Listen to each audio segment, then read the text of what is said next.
शाहूवाडी तालुक्यातील कडवे इथं विठलाई देवी यात्रेनिमित्त आयोजित राज्यस्तरीय कुस्ती मैदान उत्साहात पार पडलंय।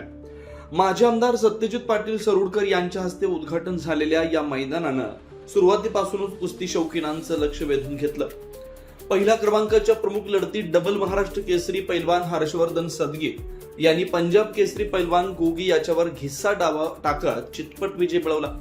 या लढतीत मैदानात प्रेक्षकांमध्ये जल्लोषाचं वातावरण निर्माण झालं। मैदानातील दुसरं मोठं आकर्षण ठरलेल्या सामन्यात नेपाळचा पैलवान देवा थापा आणि हरियाणाचा पवन बंगरू यांच्यात अटीतटीची झुंज रंगली। अखेर देवा थापा यांनी पवन बंगरू याला चितपट करत विजय मिळवला।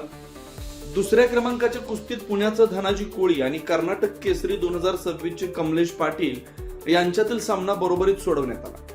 तसेच हनुमान आखाडा, पुणेचा राहुल सुळे आणि आटपाडीचा महाराष्ट्र चॅम्पियन सतीश मुंडे यांच्यातील लढती बरोबरीत राहिली।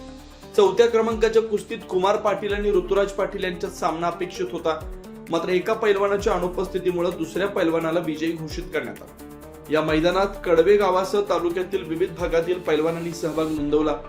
पहिल्या क्रमांकाच्या कुस्तीसाठी मानाची गदा उद्योगपती संजय नामदेव खोत यांच्या हस्ते प्रदान करण्यात आली। कार्यक्रमाच्या यशस्वी आयोजनासाठी विजयी नामदेव खोत, उदयसिंग खोत, संजय खोत, दारासिंग खोत, रंगराव पाटील, नितीन पवार, विकास बेंडखळे, सचिन गांधी, पराग कानडे, सुभाष पाटील, प्रकाश पाटील, प्रशांत पाटील, बाजीराव गायकवाड यांच्यासह ग्रामपंचायत सदस्यांनी मेहनत घेतली। यावेळी माजी आमदार सत्यजित पाटील, जिल्हा बँकेचे संचालक रणवीर गायकवाड, माजी जिल्हा परिषद सदस्य हंबीराव पाटील, जिल्हा परिषद सदस्य सर्जेराव पाटील, ऑलिम्पिक वीर बंडा पाटील, सेवानिवृत्त सचिव सुरेश गायकवाड, हिंदूराव आळेकर, उद्योजक यशवंत पाटील, विस्तार अधिकारी पराग कानडे आदी मान्यवर उपस्थित होते। या कुस्ती मैदानामुळे परिसरात उत्साही वातावरण निर्माण झालं। शौकीनांना चुरशीच्या लढतींचा आनंद अनुभवता आला। अशाच ताज्या अपडेटसाठी महासत्ता न्यूजला सबस्क्राईब करा।